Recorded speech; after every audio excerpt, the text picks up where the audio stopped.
Hey folks, welcome back to the workshop. We have what I hope is going to be kind of a quick and pretty fun project to do today. I am fitting one of these little Amazon special table router kits into my workbench. So it's got a couple of little parts to it. It's pretty simple. It's basically just this nice base plate.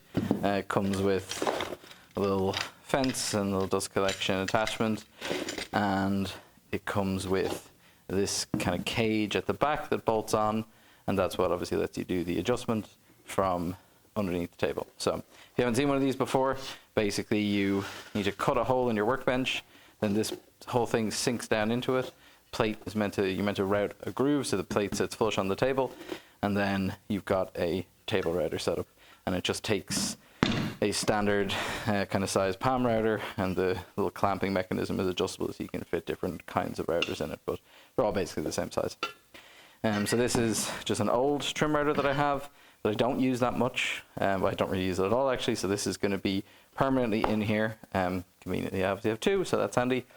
The only other thing that's kind of interesting about this is obviously, so this trim router has a toggle on-off switch.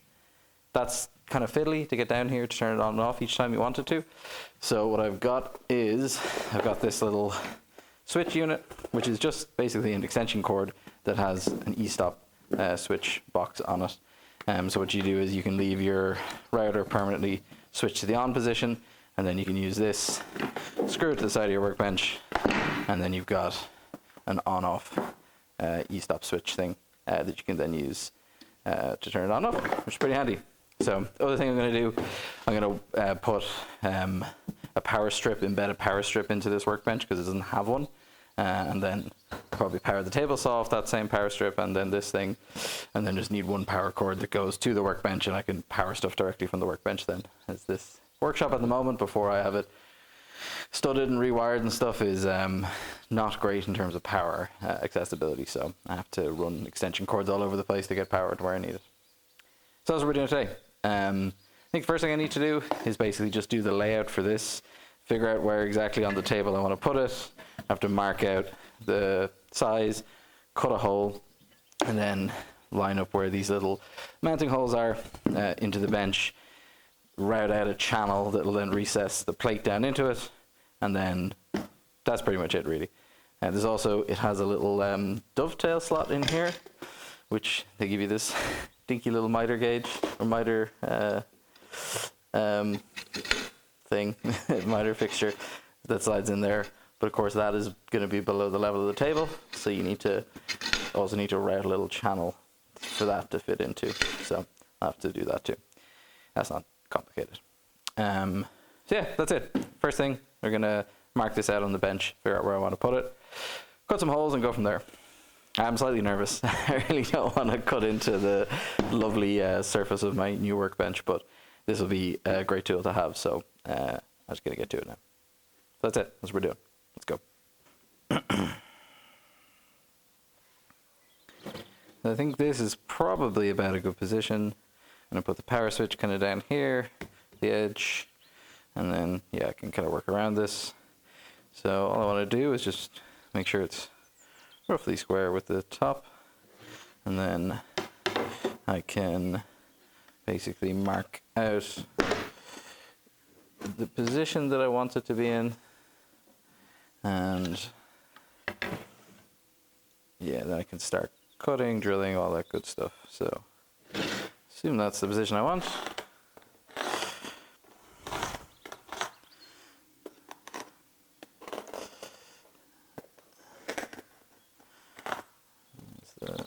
Mounting holes.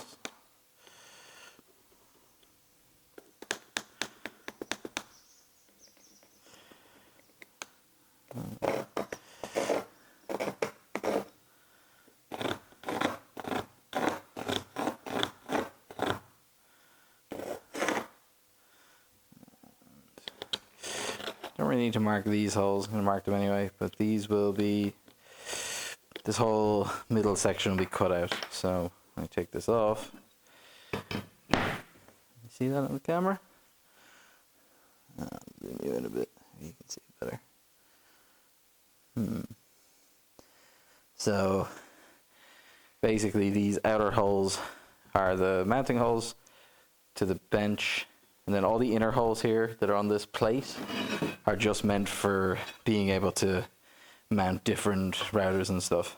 Maybe actually you could probably mount those inside ones, but then you wouldn't have enough room to drop the whole cage down through it, so I'm not going to do that. Basically just going to use the outside screws. So effectively, if I draw lines between this, sort of scribe out a box in here, that's what I'm just going to fully cut out. And then the PAM router, I'll get my other PAM router set to the depth of that thickness, and then route out all of that material all around there. And then that'll allow it to sit flush. I also think I'll need to route out where these channels are here. I think I'll need to, which are for this bit, that is for the fence. So you see that the fence sits like that, uses these just carriage bolts. So I think I'll have to route an extra depth of groove there for that carriage bolt to run in, but of course you can adjust it from the top with the wing nuts. So I'll need to accommodate for that gap, as well as accommodating for this gap here, which will come out either side. So I'm actually going to mark that too while I'm at it here. Make sure I can give myself enough length, because you need to be able to drop this in and run it the whole way. So it needs to be at least kind of that length. Will that come off the end of the bench? Ooh, just about, yeah. That's complete luck that that I measured that up that way. But anyway, I'll just mark the position, and then I can use the square later to get it right.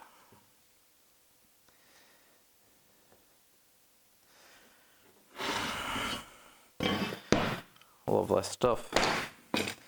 Okay, so I'm going to mark some holes in here, then do some drilling, get the jigsaw, just cut a rough hole, doesn't really have to be very exact, and then router out the thing. I might stick some material down here or clamp something down to use as a straight edge so that I can bump the router up against it and make a nice straight edge there. Alright, let's do that. First step is to cut out the hole in the middle where the router is actually going to drop down through. Start off, just drill a hole big enough for you to fit your jigsaw blade into, and then just a few kind of angle cuts with the jigsaw so that you can work your way around and eventually cut out that whole square. This doesn't need to be super accurate, just needs to have enough clearance. You're never going to see it anyway. Next step is to route out these little channels where the bolts for the underside of the fence will run. And these only need to be a little bit deeper than the overall depth. I did them, I think, about 2 or 3 millimeters deeper than the overall depth of the table itself, the plate. But I did actually have to come and chase these later on with a slightly larger router bit, and I also had a little bit of work with the chisel and some sandpaper just to smooth off the edges later. But I recommend doing this step first because it sits lower than the rest of the level of everything else that you're going to be cutting. Next step, I routed out channels for the miter gauge to slot into. These are at the same depth as the plate that you're going to do, so the order that you do this in doesn't really make that much of a difference. I just decided to do them first because there's more material left. I'll be taking out material around them when I route out the eventual lip for the plate to sit down into, so it just seems to make sense to me to do these first. Now we're on to our main bulk material removal for the lip that the plate is going to sit down onto. This, you have to just be a little bit careful that you don't tip the router over into the area that you're cutting out. You need to make sure that you keep it level with the flat part of the bench. So you start from the inside and work your way out so that you always have the surface of the bench that's going to set your level at so you don't end up tipping into it. You can see a few places where I ended up gouging the router down a little bit by tipping it, but again, as long as you have a roughly flat surface overall, that's not really going to make any difference to the final results. Just won't look as neat, but the plate's going to be on top of it anyway, so it doesn't really matter. Alright, there's our final result. Got channels for miter gauge. I've got a little lip routed out. I have little channels for the fence, and obviously hole in the middle. So let's see, does it fit? Fingers crossed.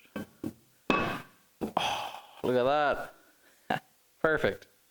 That is lovely.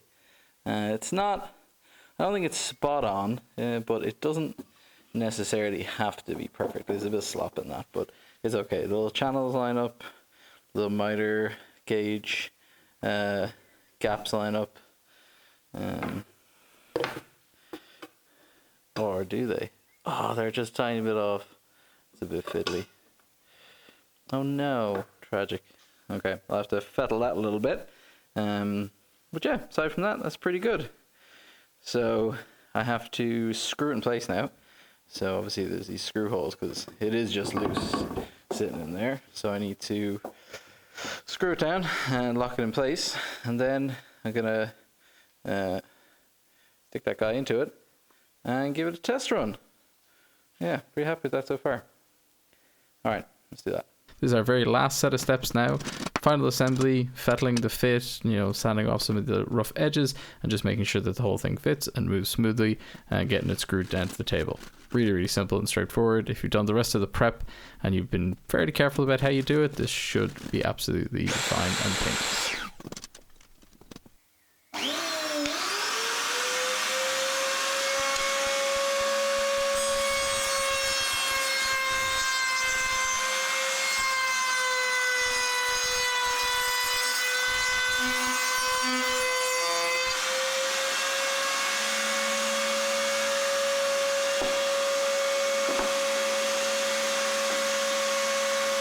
And there we have it. That's all installed. Works really well. And I have the little power switch installed as well. Little extension cord here, so I can plug the workbench in, have the table saw and table rider off the same power. So that's it. Nice quick project. Turned out really well. And yeah, that's it for this one. So thanks for watching, folks. And as always, I will see you in the next one.